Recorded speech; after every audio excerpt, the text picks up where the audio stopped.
FPUC retro, baby. Joe Biden promised it. So will he hold that promise? Yesterday, we saw the Republicans debut their counteroffer to Joe Biden's $1.9 trillion stimulus package. They don't have FPUC retro in it. In fact, they don't even have FPUC at a normal number. They're keeping it $300 going forward to September. But that's not going to finish to the finish line. No one's going to support that particular bill. The question is whether Joe Biden will do what he was promising. FPUC retro, back to July, $600 a week from July to December. It's upwards of $16,000, $18,000. Or will he simply throw it out the window and say, live with it? You don't need that money. I'll just start paying people going forward now at $400 a week to September. In this Overnight LA video, I explain how to get FPUC retro, what is FPUC, what's UI and what's PUA, and more importantly, how to certify for benefits, how to get unemployment benefits, and how to get escalated benefits. Enjoy this Overnight LA video explaining FPUC and unemployment.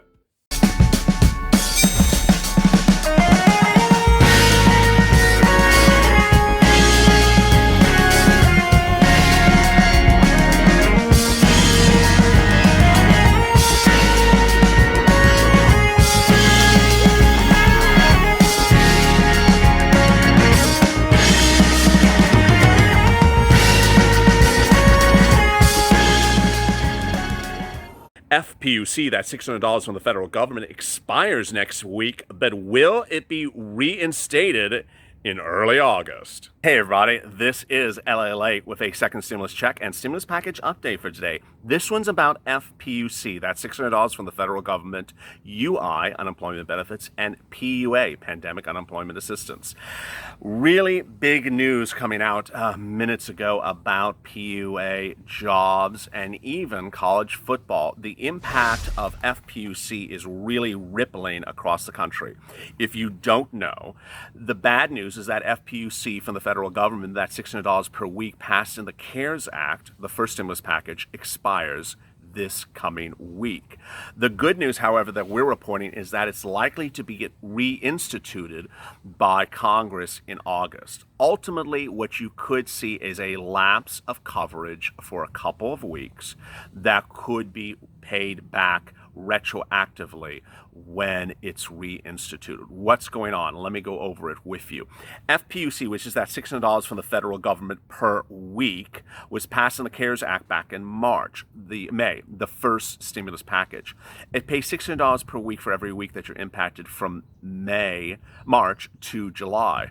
That last date in July is coming up next week.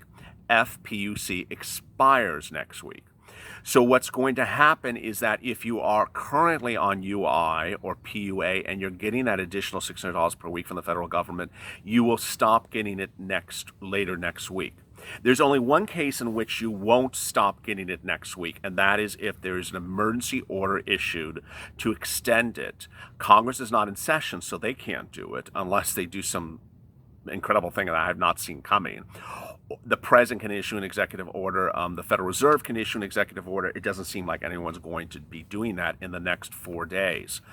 But I don't want you to be worried, because the good news is that most indications suggest that all the parties involved, the Republicans, Democrats, and the White House, want to give a version of FPUC, maybe call it something other than the words FPUC, but want to provide a new version of FPUC when they pass the second stimulus package on around August 7th or August 8th. So what's going on? There's clearly going to be an expiration of FPUC in the next few days. Then you won't get the FPUC for the next couple of weeks until the second stimulus package is passed. That passage would be around August 7th or August 8th. Now, anything is possible. Members of Congress come back into session in late July. They could absolutely do an emergency order. I don't think they're going to do it. I think they're going to hold it out until it's actually part of the package. If that's the case, then we'll see the passage of a reactivation of FPUC around August 7th or August 8th. If that's the case, it will likely pay you those lapsed weeks 2 weeks back, or how many weeks were lapsed from starting next week, which I think is about 2 weeks of lapsed coverage. Next, how much would the new FPUC be? Most people think it's going to be around $300 to $400 per week, not $600 per week. I don't know. I think it's possible. I also think a possibility of is $600 continuing, or it could be $600 contingent on something else. What's going on? What's going on is a Republican pitch that people are getting rich off of FPUC. I think it's ridiculous. I think it's inherently stupid, and yet it's being said over and over again. What they're focusing on is there is a new report out that came out 2 weeks ago, and I gotta tell you, it's one report. It's not 20 reports, it's one report that said 2/3 of people on FPUC are making more money than they made when they were employed. Okay. But the report says if you dropped FPUC to $300 to $400 a week, then you would solve about 60% of the problem. Interesting. Steve Mnuchin said the report is telling that he doesn't like FPUC at $600 a week, but wouldn't say what number he does like. He's writing the new version, the Republican version of the second stimulus package with Mitch McConnell, which they say they're going to release next week to members of press in a roadshow called Mitchonce. And they're going on tour with their bill, and in that you will see the fate of FPUC. Ultimately, it might be called something else. It may have a different number, or it might just be, gutted altogether. But that is that part. The next part is UI. UI is not expiring this coming week. PUA is also not expiring. PUA is 33 weeks since the date that you started PUA. If you're not on PUA, and you are eligible for PUA, apply right now. You need to get on. I haven't said it as hardly and firmly as I should. I should have like a hammer here and just be smacking on it. If you qualify for PUA, if you are self-employed independent contractor impacted by COVID-19 and have a reduced number of hours because of COVID-19, one ground for eligibility.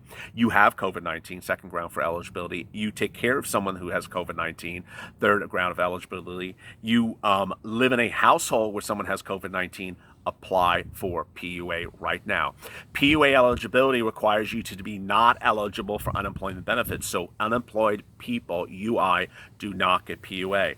The reason why I'm saying this to you, and I've said it so many times before, is that if you're on PUA now, you get a lot more benefits than if you aren't on PUA come late next week. What's going on? It's not particularly clear, but the way the CARES Act was written, it said that PUA was created in the CARES Act starting in March, retroactively to March, but enacted into law in May, and would be active until July, but 33 weeks total.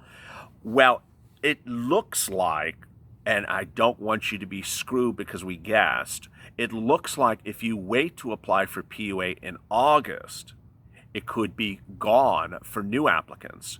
But if you applied for PUA this weekend and got in, then you're protected for 33 weeks after this week.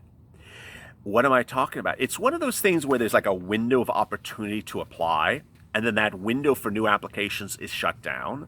We talk about so many times in EIDL and SBA things where something's open for you to apply, but then they won't take any new applications. The point is that you clearly can apply for PUA right now. If you are eligible for it, apply right now, because it may get closed next week for new applicants. It won't get closed for existing people who have already applied. All right, so what is going on here? What's going on is Chuck E. Cheese is going bankrupt. Oh no. And this is more reason why PUA is absolutely needed, where FPUC is needed to be extended, where unemployment benefits are really needed to be part of this second stimulus package. Mitchie McConnell and Steve Mnuchin have consistently said that jobs are back and jobs are great and everything worked in the first stimulus package. Well, if Chuck E. Cheese is hurting, you know it didn't work. A new report today says that 5 million businesses have gotten $518 billion in PPP loans, with an average loan of $105,000, but that many of them are set to go bankrupt. $135 billion was also issued through SBA EIDL programs with an average loan of $60,000. So what's going on?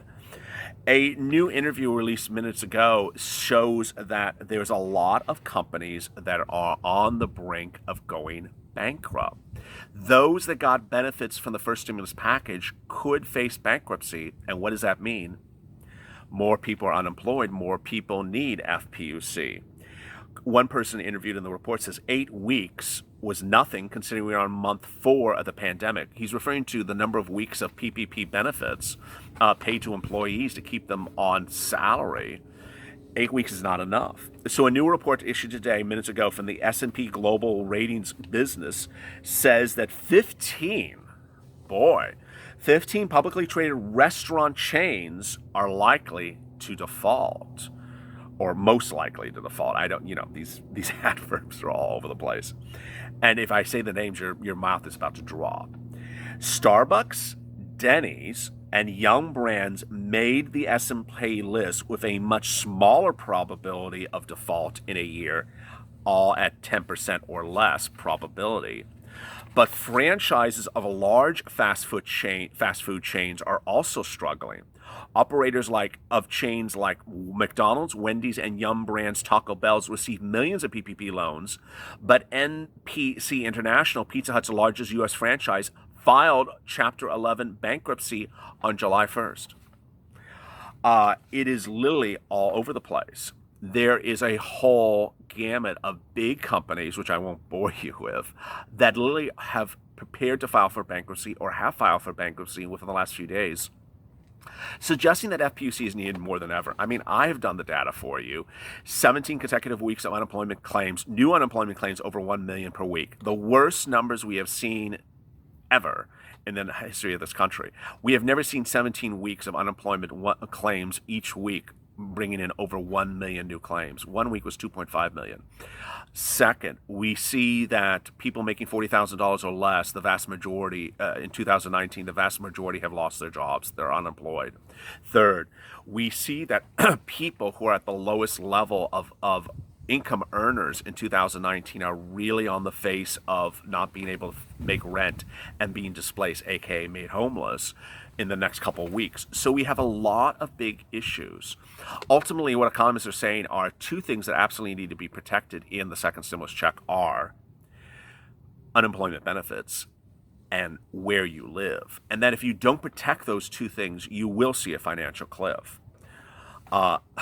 Here's an example of why FPUC is needed across everything. College football is a major industry in the United States. It really is. It brings in millions and millions of dollars and impacts more than just the colleges themselves. It brings in money to cities and everything about it. There's new indication today that college football may not even exist. That would result in loss of millions and millions and millions of jobs in just a few weeks. An anonymous Power 5 athletic director told Yahoo Sports Saturday, right now I don't see the path in the current environment and how we can play college football. I'm confident we'll be back to what we all think is normal, but it may be a year before that happens. And then there's another quote. On the record, Iowa State Athletic Director Jamie Pollard says, I don't think anyone in the country is in a position that I'm aware of to whether or not having football, but here's the data today. The NCAA college football season is supposed to start in late July, but major conferences like Ohio State, Clemson, and Oklahoma have reported positive COVID-19 testing among its players, causing concern that those conferences may not even start as well. Ultimately, what we're going to see next week is a lot of confusion, a lot of battlegrounds over FPUC. I don't want you to be worried. I want you to stay motivated and stay focused. I know that it's important that you get these benefits. What you need to do is ensure that you certify for benefits every week that you're impacted. If you're watching this video right now and you've never gotten PUA but are eligible for PUA, apply right today. Where do you apply? You go to your state's unemployment website. Let me go over this right now because, boy, I feel like an old man, but I did FPUC videos and PUA videos before the program ever existed. I did it back in April, telling, hey, this thing is coming up in a few weeks. Get ready to apply. Okay, now I'm telling you to apply because it's about to expire. Oh, boy. What happens to this channel in just 90 days, 70 days is just overwhelming. All right, so the way you apply is the following. You go to your state's unemployment website. I'm going to cover UI and PUA people right now, so get a pen and paper. Let's go at it. First, you go to your state's unemployment website, your state's unemployment website. If you are a W-2 employee, that is like a Macy's employee, you are UI. If you are a PUA person, that is independent contractor, self-employed, you are a PUA person. It's really hot and muggy out here today. So pray for your hostess. You know, the bugs are coming to bite me. I think they came from Louisville, Kentucky, at a senator's office. Bite that guy, bite him. Here we go. So way you do is most states require you for PUA to get a denial for UI before you get PUA. Remember, you can only be one or the other. You cannot, they require a PUA applicant to get a denial for UI benefits because you're self-employed. So you need to go to the state's unemployment website, you need to apply, it'll be a series of questions. Ultimately, what you need to remember is the most important thing is that when you're answering questions for purposes of PUA, if you're a PUA person, if you are self-employed, don't ever think of the word employer ever. You do not have an employer, you are not an employee, you do not have a place of employment. Example is the following. You're Steve Smith and you own Steve Smith Plumbing, LLC. Do not say that you, Steve Smith, are an employee of Steve Smith LLC. That's not the way states want the question answered. Do not state that Steve Smith LLC is your employer or place of employment or that it gives you employment. You are not a W-2 for purposes of PUA. So for PUA, everything is no, no, no, no, no when you see the word employer, employee, employment. Pretty easy. So you go through the application process. Once you finish it, it's important you list the date of impact. This is the date in which you trigger your eligibility. If you were impacted by COVID-19 in March, that is your eligibility date to start. If you think you're eligible in March, put March. If you put July and then you say, oh, I was March, it is next to impossible to modify it. Next, when you go through the entire process and you finished it, then you'll be processing. And the processing period will then switch to an approval, and it'll say that you're approved from March to December. At that point, you have to certify for benefits on a weekly basis. You have to go into the tabs, certify for benefits on a weekly basis, and certify answering a series of questions. There's 2 questions you need to make sure that you answer correctly, and these are the questions and these are the answers you need to give. The first one is about mental state. If offered the ability to work, would you have been willing to work? The answer is yes. That's a mental question. So it's asking, would you mentally been willing to work? If you answer no, you're going to get denied that week of benefits. Second, if offered the ability to work, would you have been able to work? That's a question about your body. So if offered the ability to work, would you have been able to work? Yes, my body is good, I can work. If the answer is no, then they're basically saying, oh, he can't work, he physically can't work, deny. When you're then finished certifying for benefits, it will then say processing, and it'll say the weekly amount that your state provides at a base level. It may or may not also state the $600. Some computer systems are antiquated, and so they don't have a place to put the $600 per week in the computer screen of the portal. Don't worry, it comes separately. Ultimately, what you'll get is you'll get the $600 from the federal government together with the base level benefits each week, or they'll come as separate payments. Do that, get it on file. Have questions, drop in the comments below, and I'll try to answer them tomorrow. As always, stay positive, stay motivated, stay focused, stay smiling, and stay with LA for more.